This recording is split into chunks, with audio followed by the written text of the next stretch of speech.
Bonjour la petite classe de 3e prépa pro de Mermoz. On va faire la correction de de l'exercice de la semaine précédente. Donc je vous rappelle, il fallait tracer des points A, B, C, D, E, F. Ensuite, tracer des triangles isocèles, puis ensuite suivre tous les arcs de cercle. Tracer tous les arcs de cercle. Voilà. Hop. Donc, ceci étant fait, nous allons procéder au tracé. J'écris les coordonnées des points sur le côté, comme ça je ne vais pas m'embêter. Le point A, c'est 3, 11. Le point B, 5, 11. Le point C, 7, 11. Le point D, 9, 11. Le point E, 11, 11. Le point F, 3, 5. Le point G, 11, 5. Et le point H, 7, 5. Il faudra tracer des triangles AEH et FCG. Donc, AEH, FCG. Qu'est-ce qu'on peut remarquer déjà au niveau des coordonnées? C'est qu'on a au niveau des ordonnées 1, 2, 3, 4, 5 points qui sont sur la même ordonnée.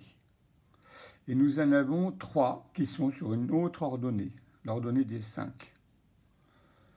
Donc, l'ordonnée des 11, comment on l'obtient? On parle de l'ordonnée, donc il s'agit sur cet axe-là d'aller chercher la position 11. Et à partir de là, on va tracer la... si je mets l'équerre à l'envers, ça ne va pas le faire ça. On va tracer la parallèle. On trace la parallèle à l'axe des abscisses. Pour le point A qui est en 3, 11, je vais tracer donc la parallèle à l'axe des abscisses qui passe par 11, mais je la prolonge parce que j'ai vu que il y en avait plusieurs sur cette ligne, sur cette parallèle. Alors on recherche A en position 3, 11. Le 3, il est ici. Pour l'abscisse, on va tracer la parallèle à l'axe des ordonnées. Donc voilà, on trace la parallèle à l'axe des ordonnées. Elle croise mon ordonnée 11 à ce point-là. Donc ce point-là va être mon point A. Je cherche mon point B qui lui est en 5. Donc 5, 11. Je prends mon abscisse 5, je le trace parallèle à l'ordonnée. Et j'arrive à ce point ici, qui est le point B. Je recommence l'opération avec le point C. Cette fois-ci, il est en 7, 11. Donc je prends mon abscisse 7. Je trace la parallèle à mon ordonnée. Et j'obtiens mon point C. Je continue. Mon point D, qui est cette fois-ci en position 9. Je le trace toujours pareil, parallèle à l'axe des ordonnées, puisque le point D est en 9. Et bien sûr, il va être sur l'ordonnée 11. Il part de l'abscisse 9, il arrive sur l'ordonnée 11. Le voilà. Donc là, j'ai mon point D. Ensuite, il me faut mon point E, qui lui est en 11, 11. Alors, toujours pareil, je prends mon abscisse 11, elle est là. Je trace la droite parallèle à l'axe des ordonnées. Et je viens à ce point-là, qui est donc mon point E. Qu'est-ce que je remarque? Je remarque que F, c'est 3, 5. G, 11, 5. H, 7, 5, je l'ai dit tout à l'heure. Donc ça, c'est sur la même ordonnée. Du coup, je vais repérer cette ordonnée, c'est l'ordonnée 5. Donc je prends la position 5 et je trace parallèle à l'axe des abscisses. Sur cette position-là, je prends quoi? Je prends le 3, le F qui est en 3, 5. Donc F, il est en 3. Donc je vais tracer une parallèle qui passe par 3 et qui monte jusqu'à 5. Alors le 5, hein, je sais que c'est cet axe-là, je viens de le tracer. Donc c'est le F. Je prends le suivant qui est en G11, 5. Donc le 11, il est ici. Je vais jusqu'à la position 5. L'ordonnée 5, pardon. Hein, en traçant toujours la parallèle. Alors la parallèle, bien sûr, il faut tracer pas trop fort. Hein, c'est juste des lignes qui vous servent de guide pour bien tomber sur les bons endroits. Voilà, donc là j'ai mon point G, et maintenant j'ai mon point H en 7, 5. Le 7, il est ici. Parallèle à l'axe des ordonnées, c'est ici. Voilà. Hein. Alors on est bien d'accord, le mot parallèle désigne deux droites qui ne se coupent pas. Hein. Voilà, cette droite-là, grosso modo, parce que à la main c'est difficile. Si tu ne sais pas ce que c'est qu'une parallèle, c'est une droite qui ne coupe pas l'autre droite. D'accord? Ça, cette droite coupe. Ce n'est pas une parallèle. Ça, cette droite-là, hein, le bord de mon équerre ici, si je fais bien, il ne coupera pas l'axe des ordonnées. Voilà, c'est ça une parallèle. Hein. Des fois que tu aurais oublié ce que c'était. Le H, il est ici. Donc, qu'est-ce qu'on me demande ensuite? On me demande de faire les triangles AEH. Donc AEH, il est là. AE, il est ici. H est là. Donc je ne vais pas tracer, hein, parce qu'il est déjà tracé, bien sûr. Le segment est déjà tracé, donc je ne vais pas le tracer à nouveau. J'essaie de ne pas trop charger mon dessin. Je vais faire maintenant mon segment AH, hein, puisque le triangle est fermé, bien sûr. C'est une figure fermée, un triangle. Ensuite, FCG, donc FC est ici.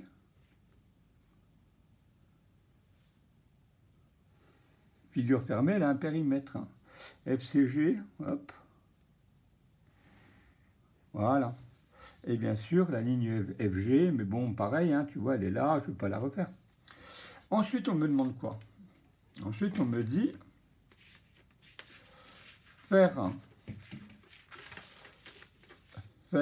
trace l'arc de cercle C1 de centre B, point A au point C, d'accord? Donc tout ça, tu l'as sur ta feuille. Je vais à nouveau te faire les tracés. Alors une chose, le sens horaire, c'est quoi? Voilà, ça c'est les aiguilles d'une montre. Ben, quand la montre, le changeur, elle fait ça, la montre, hein, elle tourne comme ça, tac, tac, tac. Tac, tac, tac, tac, tac, tac, tac, après tac, hein, d'accord? Donc tu vois qu'elle tourne toujours comme ça, une montre à aiguille. Donc une montre à aiguille est toujours dans le sens d'une montre à aiguille, c'est le sens horaire. Hein, voilà. Les aiguilles, elles tournent comme ça, donc le sens horaire, il est comme ça. Tu verras plus tard qu'il y a le sens anti-horaire, bien sûr, c'est le contraire. Voilà, c'est le contraire. Tu verras plus tard qu'en trigonométrie, on parlera de sens trigonométrique, et c'est bien sûr ce sens-là, à l'envers. Enfin, c'est bien sûr, tu ne le sais pas encore, mais voilà, plus tard, tu crois que c'est dans ce sens-là. Le sens trigonométrique, c'est dans le sens anti-horaire. Voilà, on me dit donc de mettre mon compas en position B et de tracer. Alors attention, hein, si tu fais ça à la maison, méfie-toi, ne fais pas des trous dans la table de la cuisine ou du salon ou ailleurs. Prends un support dessous, toujours. Hein. Voilà. Alors on me demande de faire un arc de cercle du point B au point C. Donc je vais le faire, voilà, il est là. Je tourne dans le sens horaire. Maintenant, on me demande de faire un arc de cercle dans le sens anti-horaire du point E vers le point C. Voilà.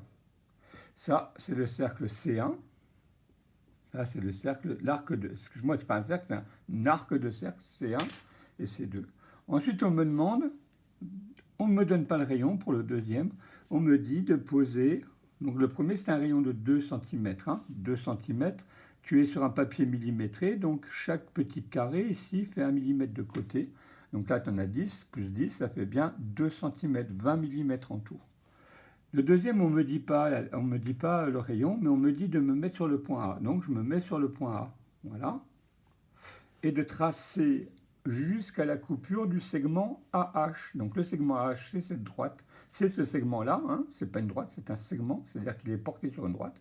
Donc AH, et de m'arrêter là. On me demande de refaire la même chose, mais à partir du segment, le deuxième, donc C4 du point E, ah oui, alors, donc on me demande de faire celui-là, là, du point E à l'autre segment, au segment CG, je m'arrête au segment CG. Ensuite, on me demande de partir du point F, de H, et de m'arrêter à nouveau au segment. On me demande pareil pour G de faire la même chose. Donc sens horaire cette fois-ci, voilà. Hein. Là, je suis en sens horaire, rappelle-toi, là, j'étais en sens anti-horaire. J'ai fini ma figure. Qu'est-ce qu'elle représente, cette figure? On va la passer au feutre vert. On va essayer de faire propre, mais je ne suis pas un spécialiste. Voilà, normalement, quand on est spécialiste, on fait ça d'une seule traite. Ce n'est pas mon cas.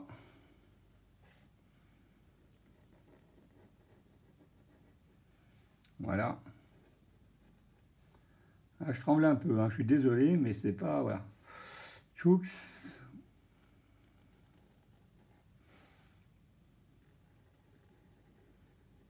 Voilà. Donc tu vois qu'avec les maths, on peut faire des choses ludiques. On va éviter d'avoir... Ça a un petit cœur un petit peu âgé, c'est pour ça qu'il tremblote un peu. Hein. Voilà. On va éviter qu'il tremblote trop quand même. Mais bon.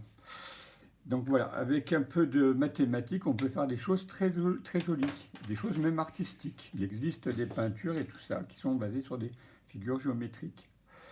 Voilà, alors une chose, une petite remarque pour les mathématiciens qui veulent aller beaucoup plus loin.